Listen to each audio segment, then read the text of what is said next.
Hi, Coach. If you just want to start us off with the opening statement, we'll get started. Yep. Good afternoon. Thanks for everybody for being on today. Happy Thanksgiving to Mountaineer Nation. Hope everyone has a great week. I know it's under different circumstances than normal for a lot of people, but I wanted to wish happy Thanksgiving. I also wanted to wish Coach Neal Brown and her team as they finish up. They've had a great year and really kind of set the standard around here. And then also congratulate our volleyball. I think Reed's done a really good job keeping up with them, and they've had a really good year. So, and then wish Hugs and Coach Carey and those in both basketball teams good luck as they start off here. And huge challenge this week for us with Oklahoma coming into town. They're playing their best football of the year. I think that was clear for everybody that watched that game on Saturday night. Convincing win over Oklahoma State. Quick preview on them. Specialists are very good. Start with special teams. Specialists are very good. The kicker has been locked in all year. He's got an extremely strong leg. Their punter, they don't use him much, but when they do, he's averaging over 40 yards a punt. The Mims kid is a threat at the punt return position. And there's several really good punt returners in our league, but I think he's as good as any. And then we've got to be prepared. They blocked a punt versus us last year. They blocked a punt versus Texas. So we've got to make sure that our punt coverage, our punt protection is ready to go. Defensively, I think Coach Grinch has done an outstanding job. I think they're playing their best football. For me, when I look at them, what sticks out is their front four. They attack. I think all four starters are big-time talents. They're future NFL players.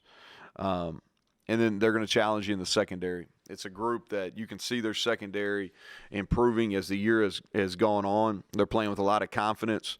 If you look at their last three performances defensively, they played really, really well. Offensively, Lincoln does an outstanding job with that unit. Really good job schematically. I think Bill Beedenbow, coaching the O-line, who was here for several years with Dana, he gets the most out of that group too. And their quarterback, you can see his improvement. You can see his improvement really from the second half of the Texas game on. Dual threat, extremely quick release, has as good an arm talent as anybody in the country, can make all the throws. I think the running back Stevenson has been a difference maker for them. He's a load to tackle. He's ran through people. I think he's been impressive here in the last couple of weeks. And then really what doesn't get talked about, in my opinion, enough with them is their tight ends and their H-backs, and then Stoops. They do a great job. They're all those people that play those positions, their inside receiver positions, tight ends, H-backs, they're versatile. They kind of make them go because they do a lot of special plays. They do a lot of things from a schematic standpoint different each week, and those guys and their versatility enable them to do that. And like usual, a lot of talent at wideout. The Mims kids leading their receiving group right now, but there's a lot of guys that can run and catch. So kind of wrapping up, tremendous challenge for us. An opportunity and a challenge for us this week.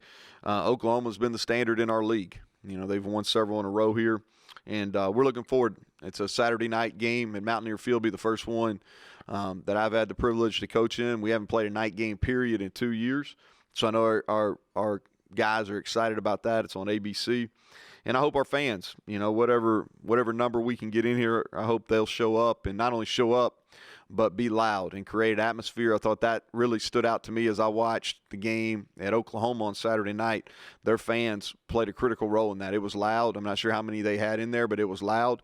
And so I hope we're able on Saturday night to get this thing to capacity and create a really good atmosphere. So with that, I'll take questions. We'll open it up with Greg Hunter. So, Coach, I'll start out with a turkey question. Normally, you guys would have Thanksgiving meal all together, I assume, in the training room or something like that, or coaches' houses.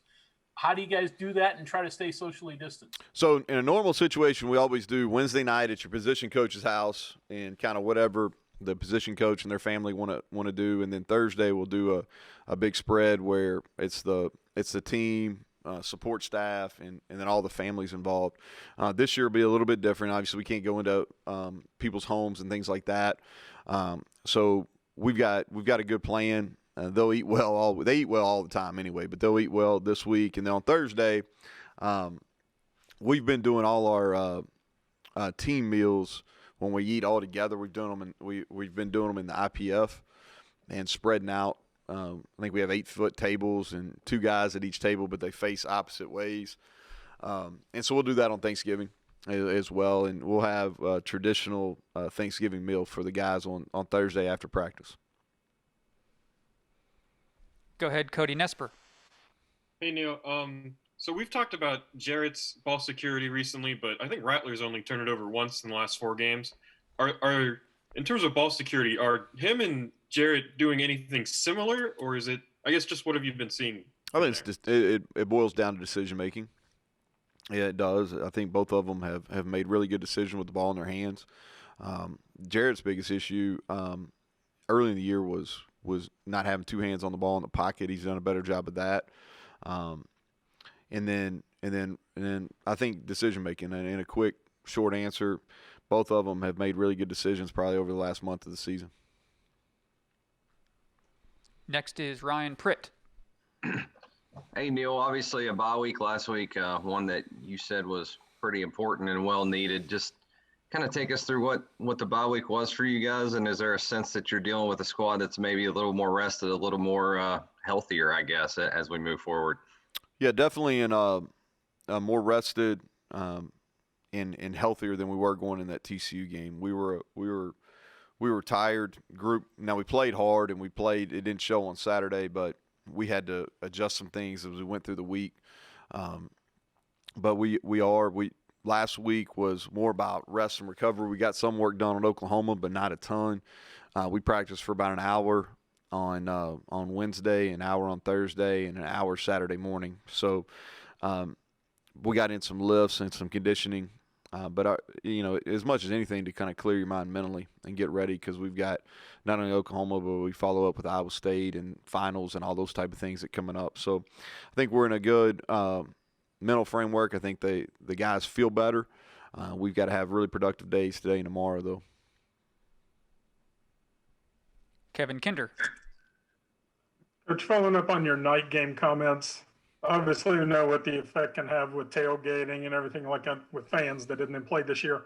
For your players, though, do you get a sense that playing at night makes a difference once you get past that first few snaps? And if so, what is it? I think there's something about playing under the lights, maybe get your adrenaline going a little bit more. I think when you play in that primetime TV slot, I think there's something about that too. But once you get into it, I think it's once you get into the game, it's no different than playing at 11 or 12, whatever time we've been playing. But in a normal situation, at Mountaineer Field, be rocking and rolling, because tailgating and hanging out all day and all that kind of stuff.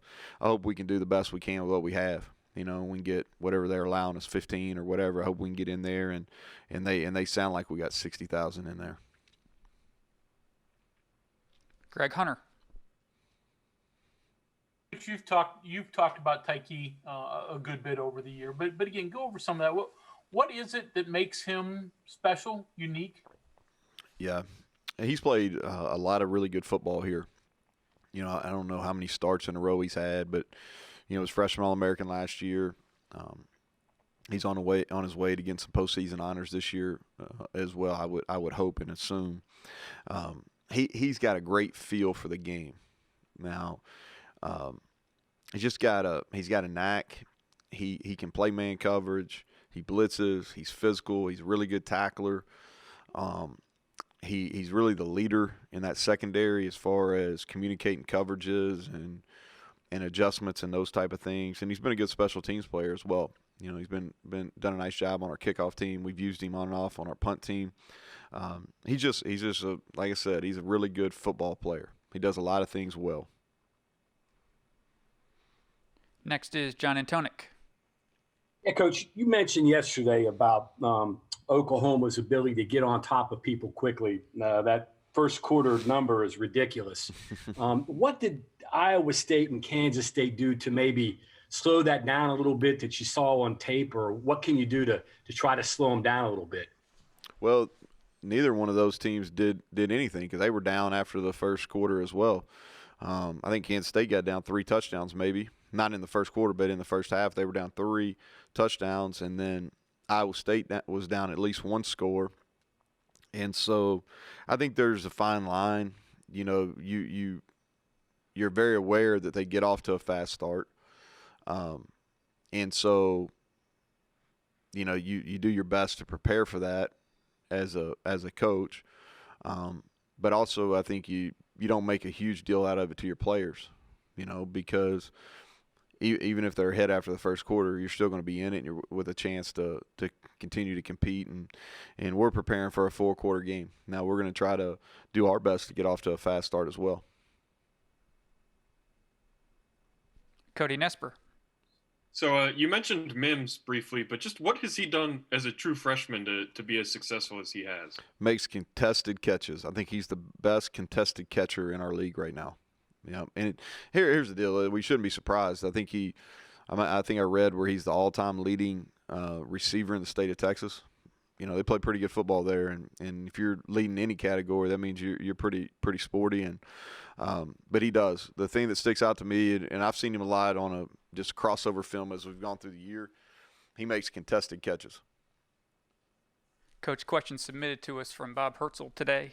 You've said many times throughout the year that how important college football is to a lot of people's lives in this country. Can you just expand on that, what it means for people and how important it is, the role it plays, especially in a small town like Morgantown? And yeah, I just think if you just talk about the economic impact it has, you know, every time we play a game here, we've got security, we've got people working with Sodexo and concessions. We stay at a hotel, all the meals that go into that. From a catering standpoint, or people working at the hotel, opposing teams come in. They've been staying at a hotel here in Morgantown. Oklahoma will as well.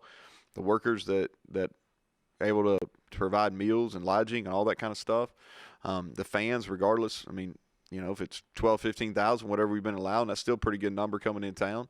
And so, I just think if you look at it from the dollars that are being generated.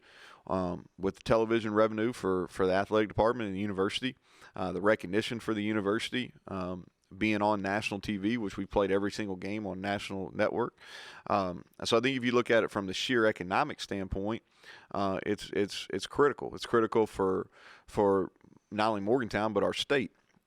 If you're looking at an emotional impact, I think it gives people something to look forward to. You know, whether it's fans actually coming to the game or it's fans that are tuning in. I think there's a lot of family traditions that are built around, a lot of family memories that are built around college athletics, football in particular. So, I don't know, that gives you – I could probably talk about this for a while, Bob, but that probably gives you a little bit. Next is Mike Kazaza. Hey, Neal, how's it going? Good, Mike. How are you? Good. I don't want to harp on the start thing, but you mentioned it off the bat. And here we are talking about it again. I know it matters on Saturday. How much has mattered Tuesday, Wednesday, Thursday? Do you do anything differently just because that number is inevitable? Yeah. And then secondly, their H-backs are like 6'3", 6'2", 240. They're not like one position or another, and they find ways to make them work, which probably differentiates their offense a little bit when you look at what modern tight ends are doing. How much of a wrinkle is that in 2020 offense? Yeah, so it's the start. I think it's worth noting because it's so extreme. I mean, it's 124-17 in the first quarter. That's what they've been up this year so far, and so it's noteworthy. We try to get off. You know, that's something that we try to really. If you look at and really statistically, if you look at college football across a number of years, scoring first matters, getting ahead in the first quarter matters, being ahead at halftime matters, and so. That's something that we really try to, and a lot of people on this call have been at our practices when you could come, and we try to start off with a special teams and 11-on-11 work from the get-go to try to really simulate a true game. And so that's something we've been pretty decent at it this year, outside of the Kansas game, really, starting with in a decent manner. We're not at that point, where it's 124-17. We'd like to be. We're not there yet, but we haven't been bad either. But we'll continue to work on that. We'll focus on it, maybe even a little bit more this week. As far as their, if you look at it, I think they've got all three guys that are listed as at the H-back position. And there's another one that's on the depth chart I have in front of me, Stogner, Willis, DeHall, and they've got another, I think number 3 plays some H-back for them too. And then the way they use Stoops, number 12, they use him in a lot of those ways too.